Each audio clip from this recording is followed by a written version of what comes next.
From Lagos, the nation's commercial capital, this is the News at 10. Live from Channels Television.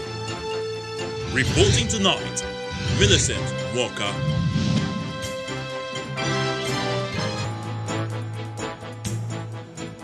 Good evening. Tonight, Presidency warns group threatening to issue quit notice to Reverend Father Matthew Kukah, says the priest must be allowed to practice his faith and politics.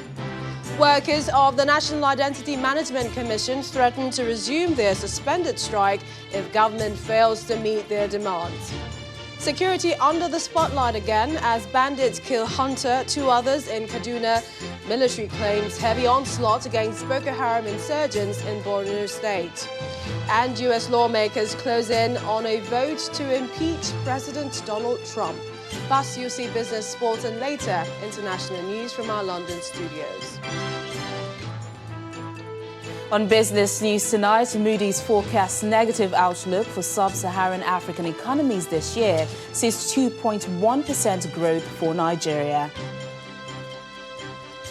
On sports news tonight, Rivers United to face Bloemfontein Celtic in Benin Republic on January the 23rd in the second leg of the postponed CAF Confederation Cup qualifying round. And from Abuja, 20 doctors test positive for COVID-19 in Kwara State. And Director General of National Youth Service Corps says no plans to review date of camp reopening.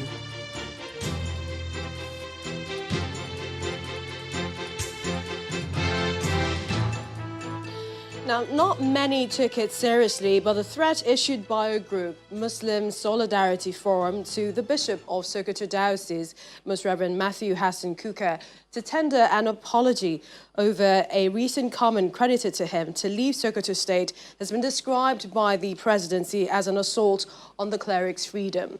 The presidency made its position known in a statement today, declaring that Bishop Kukah must be allowed to practice his faith and politics, describing the stance by the Muslim Solidarity Forum as wrong and not in line with the Constitution of the Federal Republic of Nigeria.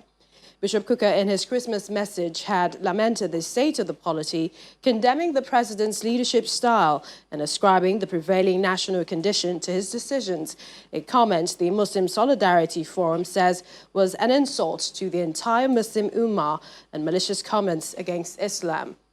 But in its statement, the presidency explains that under our constitution, every citizen has the right to, among others, freedom of speech and expression, the right to own property and reside in any part of the country, and the right to move freely without any inhibitions. Nigeria's strength lies in its diversity. The right for all religions to coexist is enshrined in this country's constitution. The duty of the government, more so, this democratic government, is to ensure that the constitution is respected, but all must respect the rights and sensitivities of their fellow Nigerians. While admitting that Bishop Kukah offended many with his controversial remarks against the government and the person of the president, the presidency called for restraint, warning that groups or factions, such as the Muslim Solidarity Forum, must not give quit notices, neither should they unilaterally sanction any perceived breaches, and that individuals such as Bishop Kukah must respect the feelings of his fellow Nigerians in his private and public utterances. To all the stories, workers of the National Identity Management Commission, NIMC, are asking the federal government to take advantage of the 20 days window of the suspended industrial action to address all their demands or risk another strike by the commission. The chairman of the Association of Senior Civil Servants in Nigeria confirmed to Channels Television that the meeting, which was scheduled to hold with the Minister of Communication and Digital Economy to address the issues, has not been held, even though the workers suspended the strike in good faith. The workers also decry the lack of adequate computers at the Commission's headquarters, as they insist it slows down the pace of work.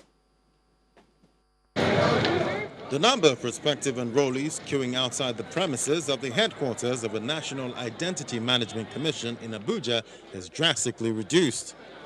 However, inside the premises, we found a sizable crowd of people waiting to be captured into the Commission's database. The registration and capturing process takes about 5 minutes, but the lack of adequate computer system here is affecting the pace of work. We have enough manpower.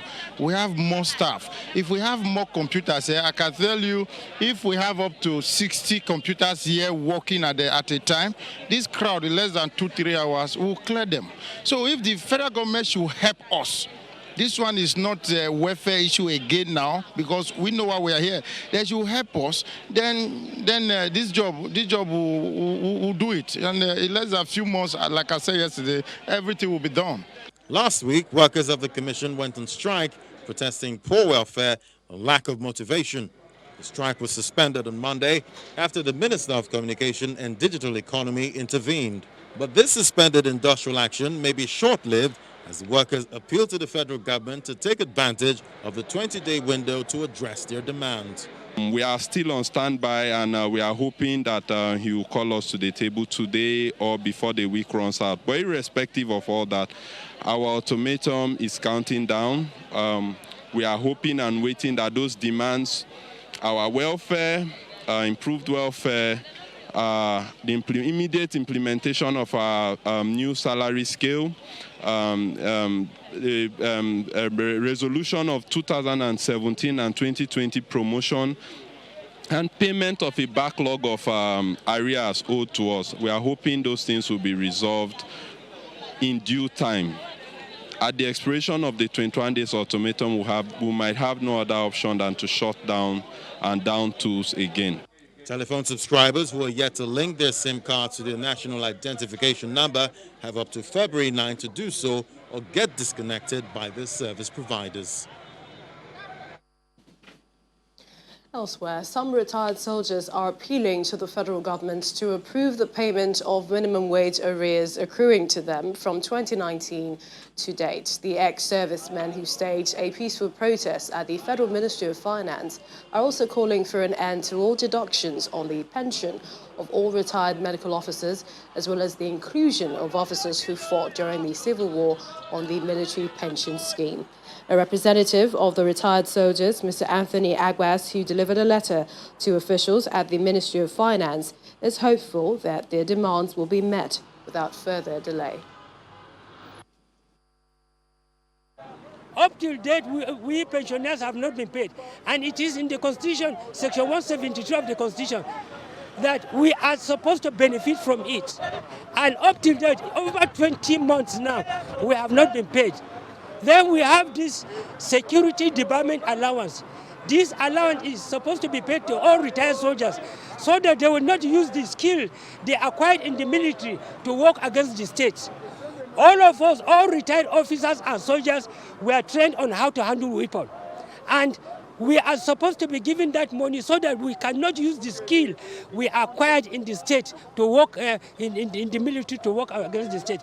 But unfortunately, they paid only those who discharged November 2017 to date. We have over 97,000 retired soldiers, and the people they paid were very few. That is why we are appealing to Mr. President to use his good office to pay all retired soldiers the debarment allowance, so that we will not use our skill against the state. We fought for this country to unite this country. That is why we cannot do anything against the state. Rampaging bandits again struck in Kaduna State today, killing a hunter and 2 others during 2 separate attacks in Igabi and Chikun local government areas of the state. This latest attack has come in less than 1 week after suspected bandits killed about 14 villagers in Kaya, a village in Giwa local government area of the state. The State Commissioner for Internal Security and Home Affairs, Mr. Samuel Aruwan, confirmed that 2 of the hunters sustained gunshot injuries during the gun battle with the bandits. According to him, troops of Operation Thunderstrike conducted clearance patrols at Napayoko and Dajinwia villages, during which several bandit camps were destroyed. Mr. Aruwan adds that during the clearance operation, the troops mobilized to the location with some hunters who escaped the first attack, where they found one of the wounded hunters, Yohane Yakubu, while the other hunter, Isua Tanko, was confirmed dead. Kaduna State has been on the front line of banditry attacks in recent months, with gunmen storming villages, claiming innocent lives and sometimes burning their houses. Meanwhile, the military says it is not backing down yet on wiping out insurgents and bandits terrorizing the northern part of the country and killing innocent souls. The latest incursion against the terrorists is the airstrikes launched by the Air Task Force of Operation Lafia Dole, where several Boko Haram insurgents are said to have been killed at Mainok area of Borno State, destroying no fewer than 3 gun trucks in the process. A video footage released by the Coordinator of Defense Media Operations, Major General John Enenche, shows how some of the fleeing bandits were caught up under heavy firepower. He explains that the military acted on intelligence reports which show that the insurgents were traversing the Jacana-Mainok axis of the state in several gun trucks. He adds that their logistics vehicles were burnt, while several of the terrorists also died in the process.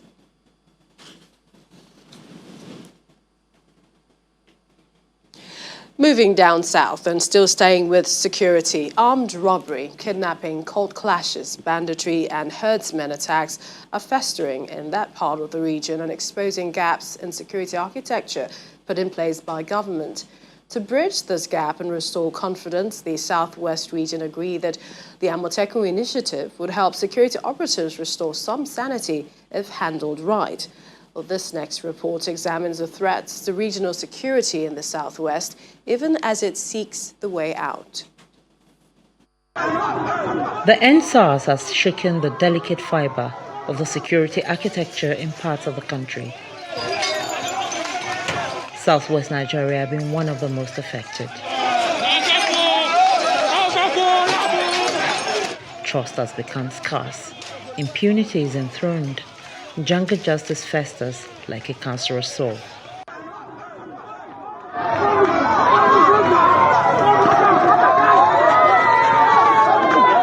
Once somebody shouts "Ole," everybody just rushes out from Lungu, from different corners, and begin to pursue a man that is presumed innocent until he's investigated and the church pronounces, the judge or the court or the magistrate pronounces him guilty of such offense. Across the Southwest region, residents bear their minds on the current security challenges in their various states. From Osun State, there are mixed reactions. Security has collapsed, and the federal government they have not done enough. In Ekiti State, to Ondo State, where kidnapping and banditry threaten the peace. God is protecting us there because there is no security. The security is not okay, it's not enough. Until when all these things are eradicated, it is then we can come out as citizens and say that, okay, government has really tried or not. Residents want unemployment tackled. Even the job they get that they are doing, they are not paying them very well. So this is one of the things that makes youth engage in some of those things. Efforts at curbing crime did not go unrewarded in Ogun State. 227 suspected cultists, 24 suspected kidnappers, 47 rape suspects, and 2,324 persons suspected of other crimes. The Amotekun initiative, jointly founded by all the 6 Southwest governors, appear to be the answer for communal inclusiveness to improve security. The government needs to redesign the security network within the Southwest as much as possible, work with traditional rulers within the communities, and those community vigilantes would perform greater work. Government at all levels are constantly making provisions to rejig the security systems put in place across the region, from provision of vehicles, communication gadgets, firearms, and other logistics. However, the greatest challenge yet appears to be attitudinal. Our people must also be ready, to get reoriented. The value system that has broken down, we must have a rebirth. Apparently, all hands must be on deck by all stakeholders to change mindsets, to restore trust, courage, and mutual respect, in order to improve efficiency of security operatives who continue to insist that jungle justice must not find a place in the social order. Bukola Oriowo, Channels Television News. In part two, after the break, our spotlight on the security situation in the southwest and the Amotekun solution. The former commander of Operation Safe Haven, Brigadier General Henry Ayola, joins us later to discuss this. Please join us again.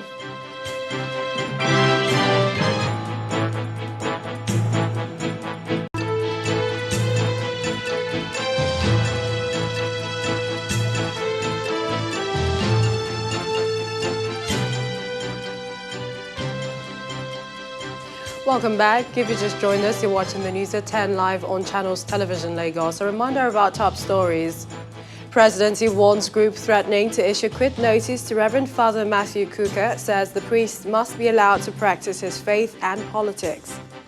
Workers of the National Identity Management Commission threaten to resume their suspended strike if government fails to meet their demands.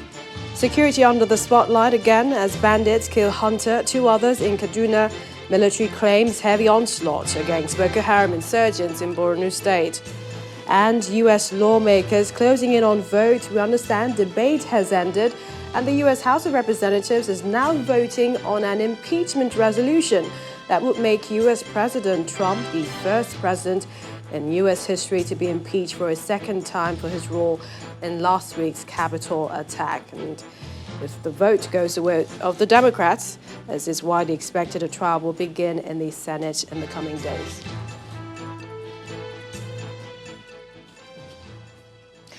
Let's get some perspective on the security situation in the southwest and the Amotekun option adopted by the governors in the region.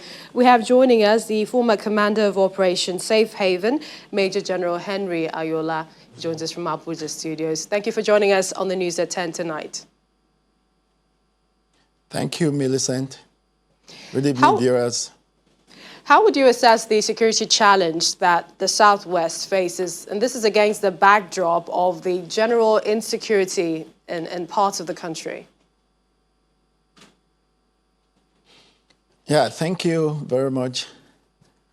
Well, for a while now, it's obvious that the security challenges are spread across the different regions and zones of the nation.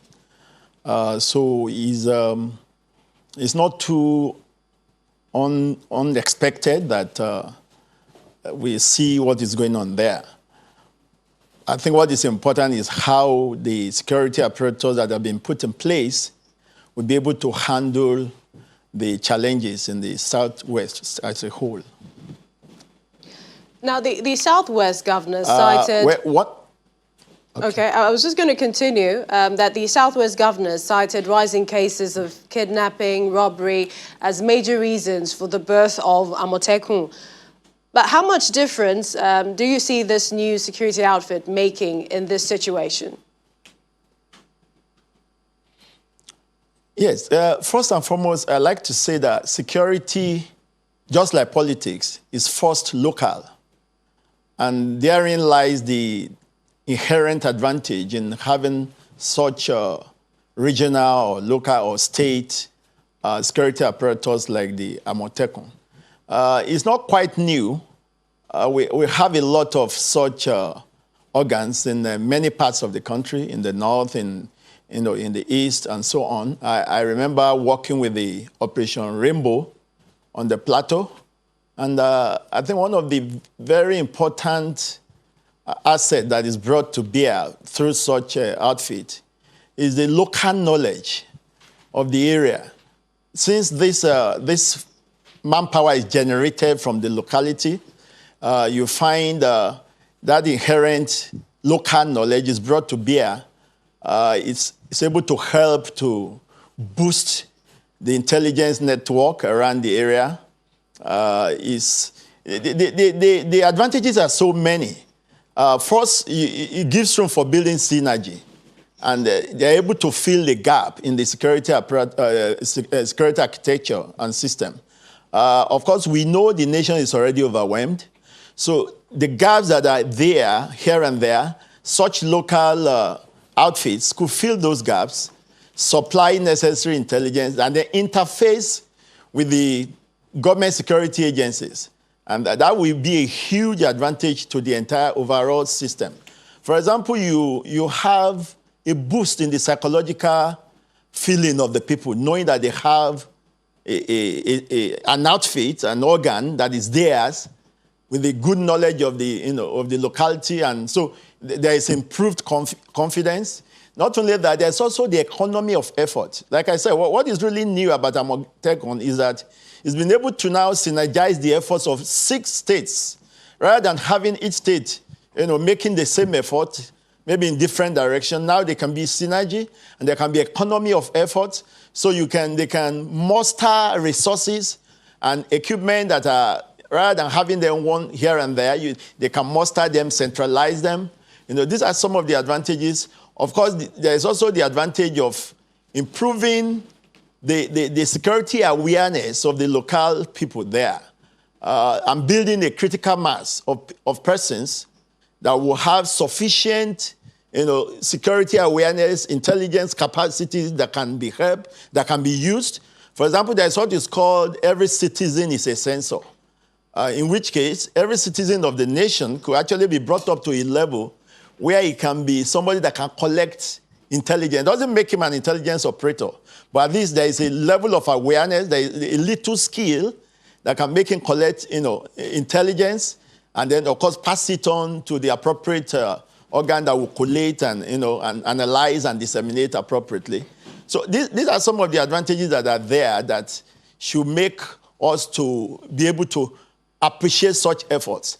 And I think what needs to be done really is for the federal agencies and the regulating agencies to now put an enabling regulation in place, that will help identify the appropriate gaps and see where these outfits can fit in and deploy them accordingly and connect with them to help them get the work done. Finally, I think the government is doing so much at the center that it will just be a good thing for the states and even at local government to be able to complement that effort with such outfits. I remember also August 2019, there was an inauguration of a similar effort in the East that is also coming up, hopefully to be like Amotekun. So if we have that, maybe replicated around the regions, then we have something that the police can interface with, the military can interface with, and then to build the security architecture in such a way that those gaps are blocked. I'll call it to serve as a deterrent to the bad guys, knowing that such efforts are in place and they can't have it easy like perhaps they used to. And that's a major advantage. These are some of the things I see that such outfit will bring on board and will help to improve the security in the area. Major General Yola, if you can briefly respond to this, and this is because we're also seeing reports of members of the security body going outside the bounds of their mandate. So a lot of people are wondering, in terms of its sustainability, what's your take? Yes, thank you very much. That's an area of concern, usually, when you realize that most of the generality of such forces will be the lower ranks.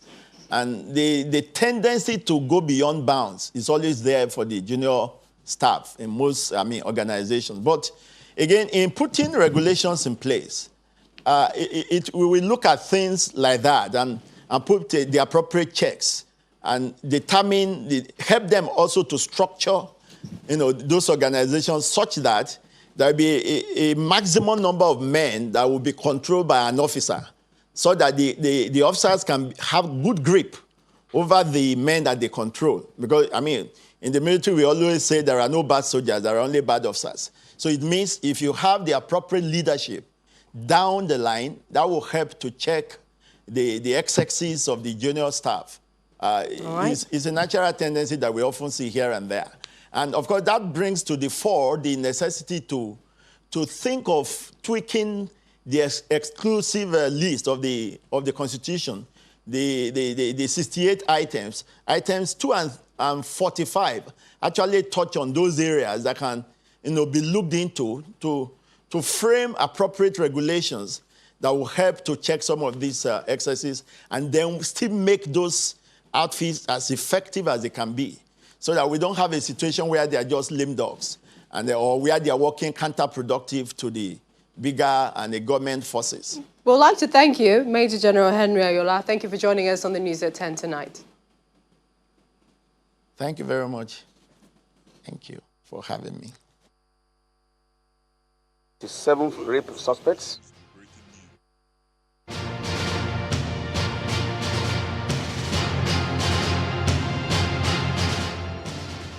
Breaking news, enough lawmakers have cast votes to impeach United States President Donald Trump for a second time, a historic feat. The impeachment resolution charges Trump with a single article, incitement of insurrection for his role in last week's deadly Capitol riot. And seeing as it has gone the way of the Democrats, it is expected that a trial will begin in the Senate in the coming days. So U.S. President Donald Trump impeached for a second time. Well, just some more stories here in Lagos. In a bid to speed up and fast-track the large number of petitions before it, the Lagos State Judicial Panel on Restitution for Victims of SARS and Other Matters has added Wednesdays to the list of days it sits to hear petitions. This means that the panel will now sit for 4 days a week, namely Tuesdays, Wednesdays, Friday and Saturdays, as against the 3 days it initially slated. At December 22nd, 2020, the close of deadline for submission of petitions, the panel had received a total of 231 petitions. Today, it listed 8 petitions for hearing. The first petition is that of Opara Felicia, the young woman who was captured in a viral video following alleged assault by some police officers in the Ojulegba area of Lagos. A member of the Lagos Police Provost, CSP Adekunle Adetukumbo, who testified before the panel today, says all the officers alleged to be involved in the assault were paraded before the victim and she could not pick out those who attacked her, and they were declared not guilty of the offence. In yet another petition heard by the panel today, a petitioner, Sulaiman Rahim, who walks with the aid of walking frames, told the panel how he was shot on the 10th of January 2015 by a police officer on his way home from watching a football match somewhere in the Agege area. I can't be able to walk. I can't be able to peace. I can't be able to do anything myself. I'm always on wheelchair. So as time goes on, when there is no money again, my family has spent a lot of money. When there is no money again to take care of me, I now stop to. But for instance, we meet a specialist doctor that specializes on the spinal issue. So he now tell me I will need surgery on my spinal cord before I can be able to walk proper, which is 1.8 million. So, since 2016, January 10, 5 years now, my family has taken me from one place to another. From one place to another, spending a lot of money, borrow a lot of money.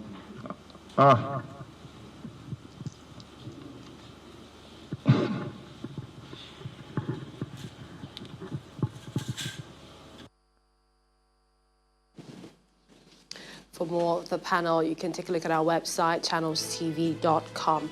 When the News at 10 returns, Moody's forecast negative outlook for sub-Saharan African economies this year sees 2.1% growth for Nigeria.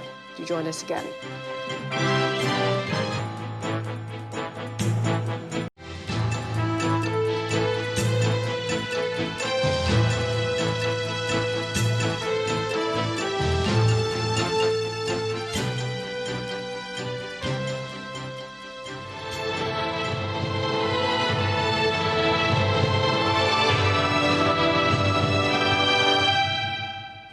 And the coronavirus is pushing past barriers. Gloria Mezuke is in Abuja. She has that story and more. Thank you, Millicent. The Association of Resident Doctors, ARD, of the University of Ilorin Teaching Hospital have confirmed that about 20 of its members have been infected with COVID-19. The president of the association, Dr. Badmus Habib, says the last 3 weeks have been very challenging for them and their families as they have to battle with the pandemic within the limits of available resources. While advising the government to step up the fight against the pandemic, he adds that the discovery of a vaccine has brought some hope and relief to everyone. As the controversy around the reopening of schools brews, the Director General of the National Youth Service Corps, Brigadier General Shuaibu Ibrahim, says the Corps does not have plans to review the date of resumption for the next batch of Youth Corps members. Brigadier General Ibrahim explains that measures are in place to ensure that prospective Corps members are duly tested for COVID-19 before admission into the camp.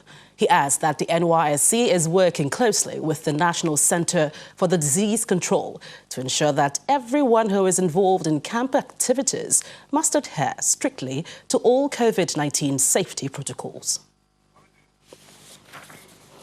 To legal matters, a federal high court in Abuja has dismissed a suit challenging the validity of the primary election that produced Mr. Rotimi Akeredolu as the governorship candidate of the All Progressive Congress in the last governorship election in Ondo State.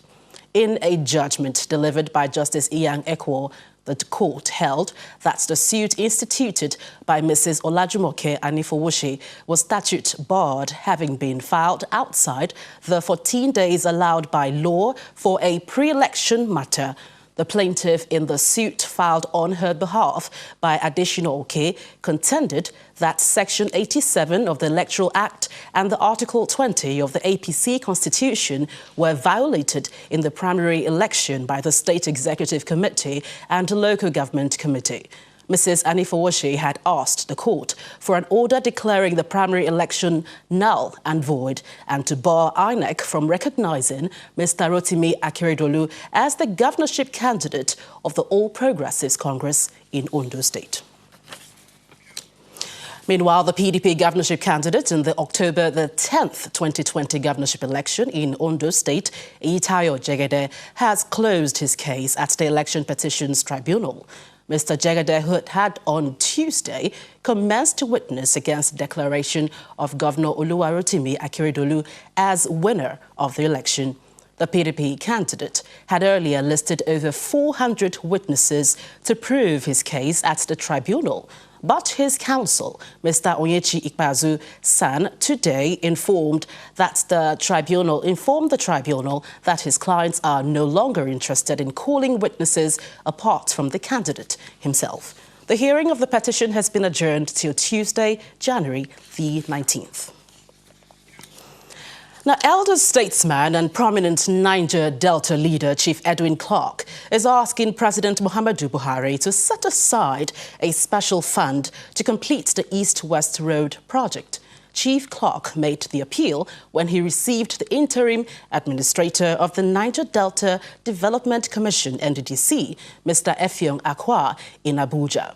Mr. Akwa, on his part, is appealing to youths who blocked the Niger Delta axis of the East-West Road in December 2020, protesting his appointment by President Muhammadu Buhari to allow peace to reign for the benefit of the region. It's very simple, Mr. MD. The interim administrator of the Niger Delta Development Commission, Mr. Effiong Akwa, and top management of the commission are paying a visit to elder statesman and prominent Niger Delta leader Chief Edwin Clark. The NDDC has been in the news over allegations of financial recklessness, and the newly appointed interim administrator has his work cut out for him to ensure probity and efficiency in the commission, as well as deliver development targets for the region. Gentlemen of the press. This is perhaps the reason he's paying a visit to a key Niger Delta leader for support in his task and to inform him of important developments in the commission. One of the areas we want to interview, which you will see quickly, is that in the next 3 months we will call you and top government officials to come and commission hostel projects for universities. We have also assisted sons and daughters of the Niger Delta that were taken to overseas. Most of them were not paid. It resulted in a situation where people had to carry placards to Nigerian embassies everywhere, asking for intervention. When we came in, we have decided those school fees have been paid. Over the years, many true administrators have been appointed. So, I wish you all the best of luck. You are our son. We believe in your appointment. What am I saying? We're all one. In addition to some interventions by the Commission, Mr. Akwa says the NDDC is collaborating with the Ministry of Niger Delta to ensure that the East-West Road project is completed. I do not think a ministry should be in charge of works as large as East-West Road. It is duty of the Ministry of Works. So we have been protesting that the federal government should make available special funds for the completion of that very important economic road. The interim administrator of the NDDC says in the next few months, the Commission intends to complete abandoned hostel projects in tertiary institutions in the region and also intervene in agriculture by training youths in rice farming.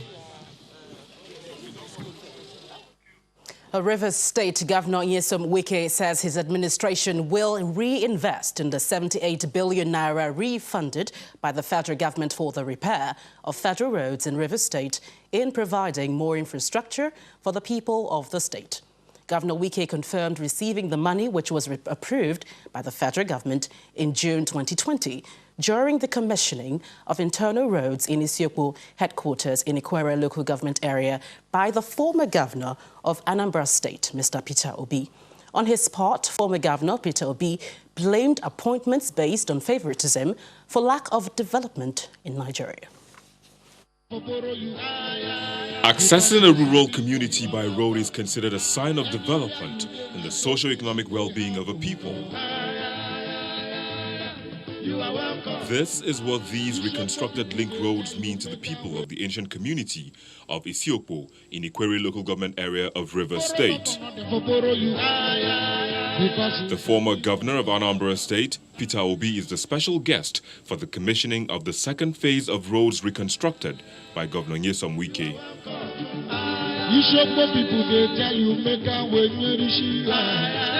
Like in the previous project's commissioning, Governor Wike and his guests prod into national governance.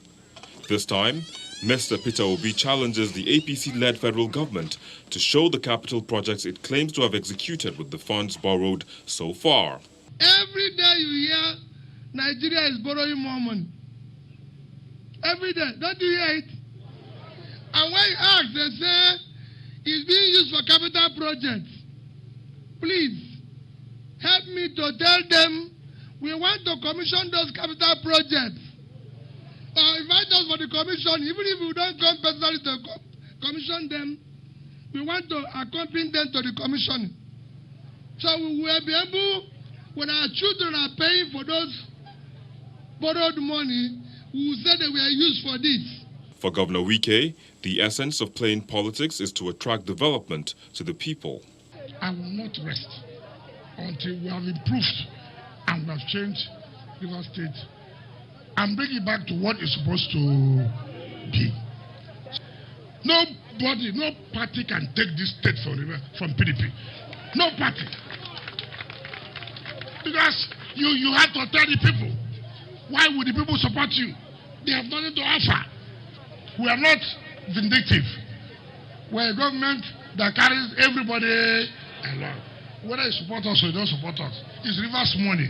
Rivers money for Rivers people. Will help in building a better Isiokpo, a better Rivers State, and a better Nigeria to the glory of God. Accountability and non-stop infrastructure development in Rivers State is one thing the state government says has come to stay.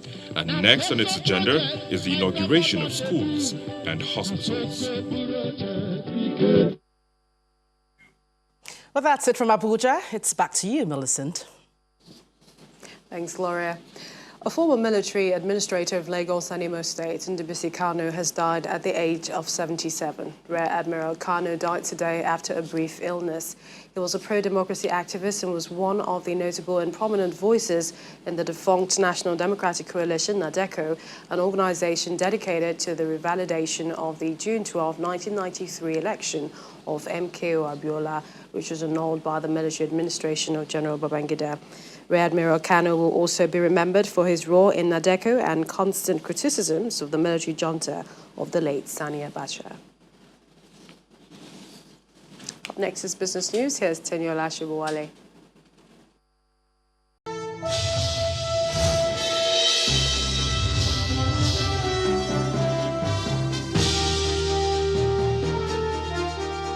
Thanks a lot, Millicent. Welcome to Business News. Global ratings firm Moody's is forecasting a negative outlook for sub-Saharan economies for 2021, with economic growth seen at 3.3%. In its latest report released today, Moody's says major SSA sovereigns like Nigeria, South Africa and Kenya may face severe challenges of lower revenue and economic growth due to the intense aftermath of COVID-19. Meanwhile, the ratings agency further mentions that Nigeria and Angola will be most affected economies in the region, with real GDP growth forecast of 2.1% and 2.5% for the year. The stock market has sustained the positive performance recorded in the last two sessions in the week as fresh round of bargain hunting activities lifted the NSE All-Share Index further at the close of today's trading. Layo Adegoke tells us more.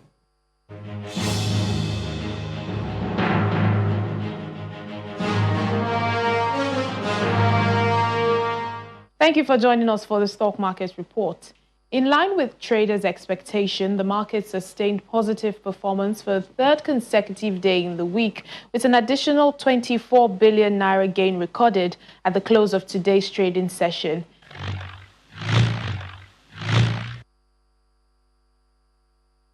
Investor sentiment for equities closed in the green across the 5 key sectors of the market, and this is because the drop recorded on some stocks in the previous session turned out to be an attraction for bargain hunters. The market's main index ended midweek trading session with a 0.11% increase and still hovering around the 40,000 level as gains from 32 equities led by the shares of Academy Press, Sovereign Trust Insurance and Veritas Capital countered losses from 16 losers led by Chelarams. However, performance on the activity chart was softer at 468.14 million units, in contrast to the 1.16 billion volume recorded on Tuesday. Meanwhile, traders say they expect the uptrend to continue into the last 2 trading sessions within the week. And that's the stock market report. I'm Layo Adegoke.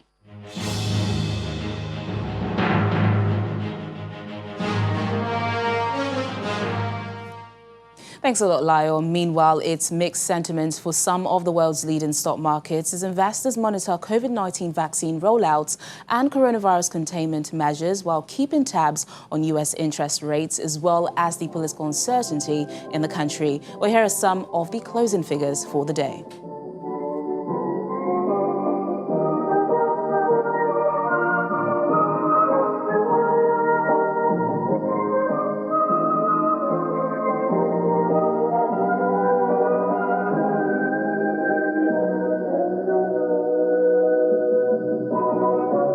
And that's Business News tonight. It's back to you, Millicent.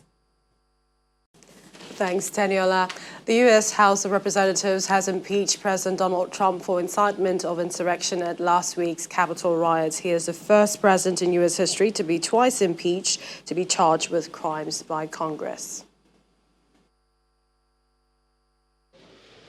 On this vote, the ayes are 232, the nays are 197.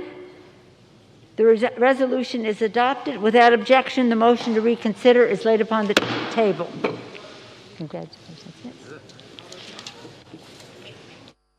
We now head over to our London studios where Simon Pusey has more international news on around the world in 5. Good evening and welcome to the Channel Studios here in London with your international news around the world in 5. Lisa Montgomery, the only female inmate on federal death row in the US, has been executed for murder. She received a lethal injection at a prison in Terre Haute, Indiana, after a last-minute stay of execution was lifted by the US Supreme Court. The case attracted attention because her lawyers argued she was severely mentally ill and had suffered serious abuse as a child. A coronavirus vaccine developed by Chinese company Sinovac has been found to be 50.4% effective in Brazilian clinical trials. That's according to the latest results released by researchers.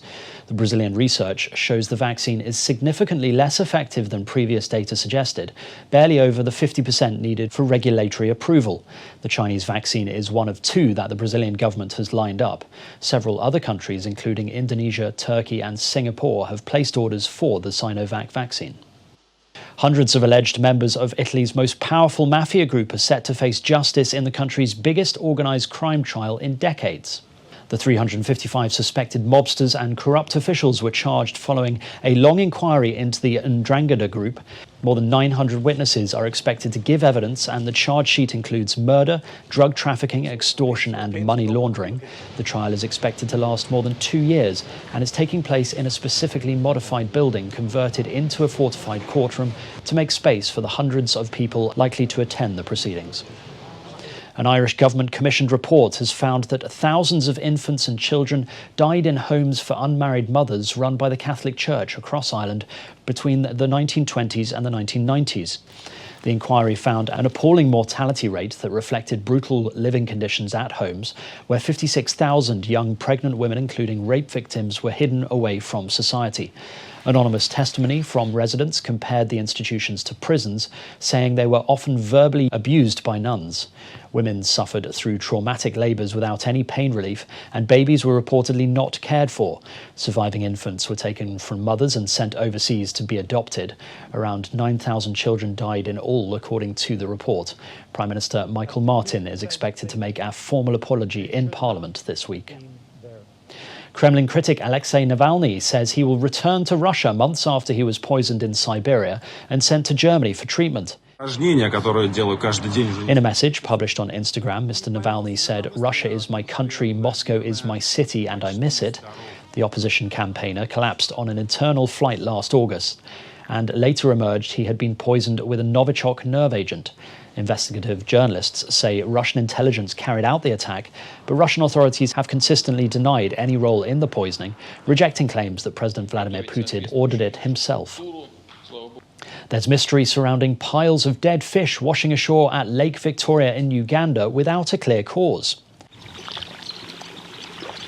Uganda's Ministry of Agriculture has said that a usual phenomenon caused by hypoxia may have led to the deaths, although fishermen in the area have told officials the death rate was much higher than in the past. The Ministry of Agriculture has ruled out poisoning, saying only the Nile perch species have been affected by the phenomenon. And finally, worms from the ground may soon find their way into Europe's pasta bowls and dinner dishes after becoming the first insect to be approved in the region as a human food. The decision by the European Food Safety Agency paves the way for the yellow grubs to be used whole and dried in curries and other recipes, and as a flour to make biscuits, pasta and bread. Rich in protein, fat and fibre, they are likely to be the first of many insects to feature on Europeans' plates in the coming years. I'm already having my lunch. However, overcoming the yuck factor may take time. Some sociologists believe psychological barriers, particularly strong in Europe, mean it will be some time before the yellow worms start flying off supermarket shelves here. And that's your international news around the world in 5. Now back to the Channel studios in Lagos.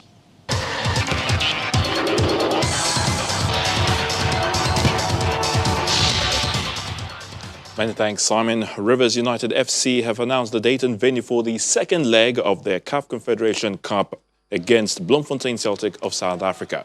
Rivers United say the game will hold on Saturday, January the 23rd, at the Charles de Gaulle Stadium in Porto Novo, Benin Republic. In the Niger Professional Football League, substitute Shedrack Asiegbu scored the winner as Rangers International earned a 2-1 win over FC Ufayuba at the Nnamdi Azikiwe Stadium in Enugu. Jigawa Golden Stars secured their first away win in the top flight in over a decade after condemning host Abia Warriors to their fourth defeat. Troubled Heartland shocked rivals Eyimba 2-0 in Owerri to secure their first victory of the campaign. In England, Manchester City extended their unbeaten run to 14 matches in all competitions with a hard-fought 1-0 win over struggling Brighton and Hove Albion in the English Premier League. Phil Foden grabbed the only goal just before half-time when he collected Kevin De Bruyne's pass, created space and fired into the bottom corner. Elsewhere, Tottenham and Fulham are battling it out in their rearranged fixture at the moment. And Crystal Palace manager Roy Hodgson says Eberechi Eze was naive to visit former club Queen's Park Rangers and flout COVID-19 health protocols, but the winger will not be dropped from the squad for his actions. The England under-21 international was seen in the director's box at last week's FA Cup match against Fulham at Loftus Road without wearing a face mask. QPR have acknowledged they made a mistake in hosting Eze with Crystal Palace's knowledge, or without Crystal Palace's knowledge. And that sports news is back to you, Melissa.